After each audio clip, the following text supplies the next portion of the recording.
Stellantis ने सोच लिया है कि 2025 में इंडिया में लीप मोटर ईवीज ला सकता है।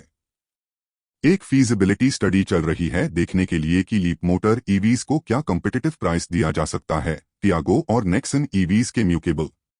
दुनिया भर के इलेक्ट्रिक व्हीकल ब्रांड्स की भागम भाग में स्टेलांटिस, दुनिया का चौथा सबसे बड़ा ऑटोमोटिव कॉन्ग्लोमरेट, भारत के मार्केट में अपनी 14 ब्रांड्स के स्टेबल से एक और नाम लाने की संभावना को एक्सप्लोर कर रहा है।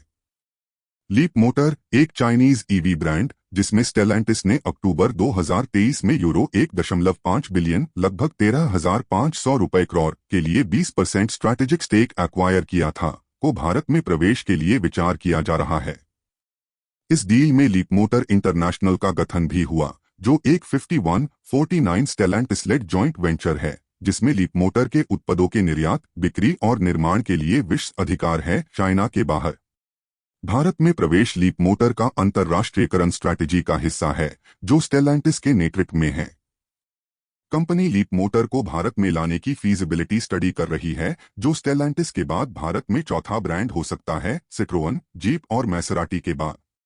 स्रॉट के मुताबिक स्टेलांटिस भारत के मार्केट के लिए लीप मोटर के एक वाणिज्यिक पोर्टफोलियो का अध्ययन कर रहा है, जो 10 रुपए लाख से कम 40 रुपए लाख के प्राइस पॉइंट्स तक होगा, जिसमें एक मिनी हैचबैक ईवी भी शामिल है। टाटा टियागो और नेक्सन ईवीज के म्यूकेबल, साथ ही मारुति सुजुकी के अपकमिंग ईवी एक्स भी। कंपनी उन्हें सीकेडी यूनिट्स के रूप में इंपोर्ट करने और शुरुआत में उन्हें अपने पुणे के रंजनगोयन के फैक्ट्री में जोड़ने की संभावना पर अध्ययन कर रही है। पहले से यदि ये योजना व्यावसायिक फीजिबिलिटी को पार करता है। अगर सब कुछ ठीक रहा तो इरादा है कि 1 साल के कम समय में भारत के मार्केट में ब्रांड को प्रस्तुत किया जाए।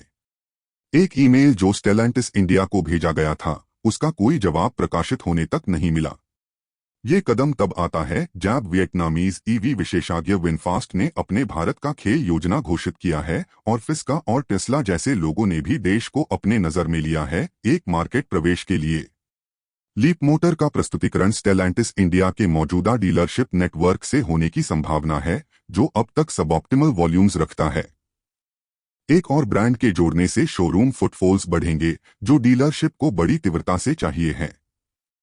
बिली हेज, सीनियर वीपी इंडिया और एशिया पैसिफिक, स्टेलांटिस ने एक पहले इंटरव्यू में ऑटोकार इंडिया को कहा था कि कंपनी देश में और भी ब्रांड्स को जोड़ने का विचार कर रही है।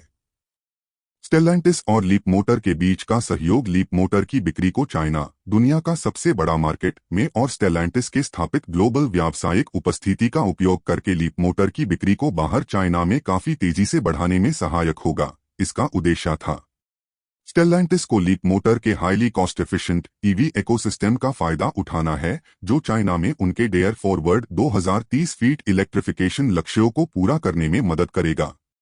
जॉइंट वेंचर का आशा है कि 2024 के दूसरे भाग में निर्यात शुरू होगा। दोनों कंपनी लीप मोटर ईवी उत्पादों के ऑफरिंग को स्टेलांटिस के वाटमैन तकनीकी और पोर्टफोलियो के साथ पूरक मानते हैं और विश्व के ग्राहकों को अधिक अफोर्डेबल मोबिलिटी सॉल्यूशंस पहुंचाएंगे। लीप मोटर के बोर्ड पर स्टेलांटिस के 2 सीट होंगे और कंपनी के मुताबिक Leap motor international joint venture के सीईओ को नियुक्ति की जाएगी। एक हाल ही में किए गए रॉयटर्स आर्टिकल में कहा गया कि स्टेलांटिस इटली में सस्ते ईवीज बनाने का विचार कर रहा है।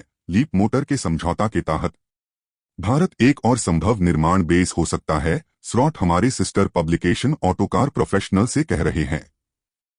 जैसे कि चाइना में योगी इलेक्ट्रिक व्हीकल स्टार्टअप्स के बीच एकीकरण समय के साथ खुलता है, ये बात अधिक स्पष्ट हो रही है कि कुछ ही मजबूत और जल्दी गति से बढ़ने वाले नए जनरेशन के ईवी प्लेयर्स, जैसे कि लीप मोटर, चाइना के मुख्य सेगमेंट्स में डोमिनेट करेंगे। स्टेलांटिस सीईओ कार्लोस टवेस ने अक्टूबर में वेंचर को घोषित करते हुए कहा था, हम महसूस करते हैं कि ये सही समय है लीप मोटर के ग्लोबल विस्तार के योजनाओं को समर्थन देने का एक मुख्य भाग लेने का, जो सबसे प्रभावित नए ईवी प्लेयर्स में से एक है, जो हमारे जैसे टेक फर्स्ट उद्यमी मानसिकता रखने वाले हैं।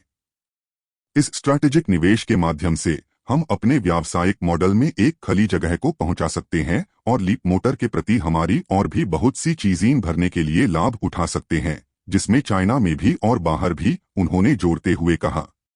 दिलचस्प बात यह है कि जेएसडब्ल्यू और महिंद्रा ने पिछले में लीप मोटर के साथ उनके तकनीकी का लाइसेंस लेने या खरीदने के बारे में बातचीत की थी, लेकिन वार्ताएं फल नहीं दी। लीप मोटर के टॉप मैनेजमेंट ने म्यूनिक मोबिलिटी शो में 2023 में ऑटोकार प्रोफेशनल को कंफर्म किया था कि कंपनी भारत के मार्केट को गहरी नजर से देख रही है और स्थानीय खिलाड़ियों के साथ सहयोग करने की इच्छा रखती है, लेकिन उन्होंने अभी तक अपने भारत के योजनाओं को फाइनल नहीं किया था। उम्मीद है कि आपको ये समाचार पसंद आया होगा। HSR मोटर्स को सपोर्ट करने के लिए प्लीज लाइक और सब्सक्राइब करें। धन्यवाद।